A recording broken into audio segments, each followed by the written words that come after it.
வணக்கம் மக்களை, சற்றுமுன் கிடைத்த தகவல் ஒன்றை பார்க்க போகிறோம். அதிமுகவில் மீண்டும் இணைந்தார்கள், அரசியலில் திருப்பம், திடீர் தகவல். இந்த ஒரு தகவலை பற்றி தான் நாம் பார்க்க போகிறோம். தகவலை பார்ப்பதற்கு முன்னதாக நீங்கள் நம்மளுடைய சேனலுக்கு புதிய பார்வையாளர்களாக இருந்தீர்கள் என்றால் மறக்காமல் நம்மளுடைய சேனலை சப்ஸ்கிரைப் செய்து வைத்துக் கொள்ளுங்கள் மக்களே. தற்பொழுது அனைத்திந்திய அண்ணா திராவிட முன்னேற்ற கழகம் என்பது மிகப்பெரிய அளவில் இருந்த ஒரு கட்சி. தற்பொழுது அதில் மிகப்பெரிய ஆளுமை தலைகள் இருந்தார்கள். எம்ஜிஆர், ஜெயலலிதா என்ற பெரிய ஆளுமை தலைமைகள் இருந்தும் இப்பொழுது கட்சி அதிகாரம் மோதலும் தலைமை மோதலின் காரணமாக பிளவுபட்டு தற்பொழுது எடப்பாடி பழனிசாமி கைவசம் அதிமுக இருக்கிறது என்றே கூறலாம். அப்படி இருக்கையில் பல முக்கிய புள்ளிகள் வெளியேறி பல அணிகளாக செயல்பட்டு வருவதால் அதிமுகவுக்கு கொஞ்சம் பின்னடைவாக இருப்பது என்பது அனைவர் மத்தியிலும் தெரிந்த ஒரு உண்மை.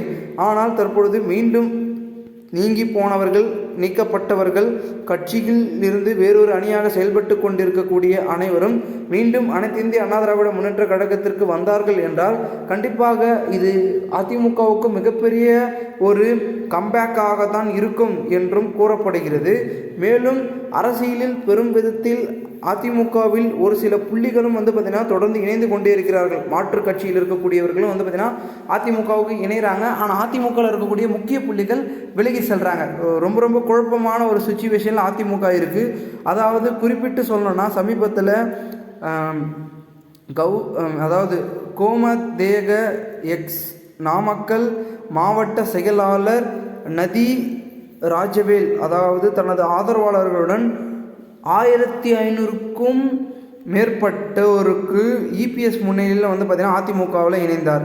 இது கொங்கு மண்டலத்தில் அரசியலில் புதிய திருப்பத்தையும் ஒரு பக்கம் ஏற்படுத்தியிருக்கு.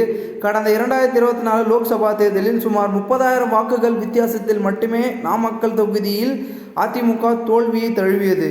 இதனால் கொங்கு மண்டலத்தை மேலும் வலுப்படுத்த எடப்பாடி பழனிசாமி தீவிரம் காட்டி வருகிறதாக அதிமுக வட்டாரங்கள் ஒரு பக்கம் பேசியிருக்கு. அதன் ஒரு முன்னோடியாக தான் இந்த 1500 பேர் நம்மளுடைய பார்த்திங்கன்னா அதிமுகவில் இணைந்ததற்கான ஒரு அச்சாரம் அப்படின்றது பார்த்திங்கன்னா பேசும் பொருளாக இருக்கிறது.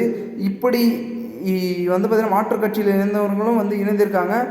கட்சியிலிருந்து பிரிந்து சென்றவர்களும் இணைந்தால் நல்லாயிருக்கும். கொங்கு மண்டலம் இருந்தாலே ஒரு பக்கம் செங்கோட்டை ஞாபகம் வருகிறார். ஸோ அவருக்கு இப்போ பார்த்திங்கன்னா போர்க்கொடி ஏந்திருக்கிறார். அதிமுக அனைவரையும் ஒன்றிணையணும் அப்படின்னு அவரையும் பார்த்திங்கன்னா பெருமிதத்தில் அவருடைய கருத்தை எடப்பாடி அவர்கள் மதித்து அந்த கருத்துக்கு ஆதரவு தெரிவித்து அந்த ஒரு கருத்தை பார்த்திங்கன்னா முன்வைத்து நீங்கி சென்றவர்களை ஒன்றிணைக்கணும் அப்படின்றது தான் பார்த்திங்கன்னா எல்லாருடைய கருத்தாக இருக்கிறது. ஸோ அதை பார்த்திங்கன்னா நம்மளுடைய முக்கிய புள்ளியாக இருக்கக்கூடிய எடப்பாடி பழனிசாமி செயல்படுவாரா, செயல்பட்டால் கண்டிப்பாக நன்றாக அமையும் அப்படின்றது அனைவருடைய கருத்தாக இருக்கிறது. பார்க்கலாம் என்ன நடக்கிறது, என்ன மாதிரியான விஷயங்கள் என்பதனை. மேலும் தற்பொழுது அதிமுகவில் அடுத்த கட்டமாக இருக்கக்கூடிய கடைக்கோடி தொண்டர்களும் சரி, அடுத்தடுத்து இருக்கக்கூடிய நிர்வாகிகளும் சரி, அனைவரும் ஒன்றிணைந்தால் அதிமுக பழைய நிலைமைக்கு வரும், நம்மளும் எம்எல்ஏ ஆகலாம், அதிமுகவும் ஆட்சி அமையும், நமக்கான ராஜ்யம் பிறக்கும் என்றுதான் நினைத்து கொண்டிருக்கிறார்கள்.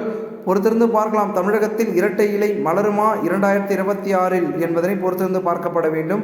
மேலும் இந்த ஒரு தகவலை குறித்த பொதுமக்கள் உங்களுடைய கருத்துக்களை நீங்கள் கமெண்ட் மூலமாக தெரிவிங்கள்.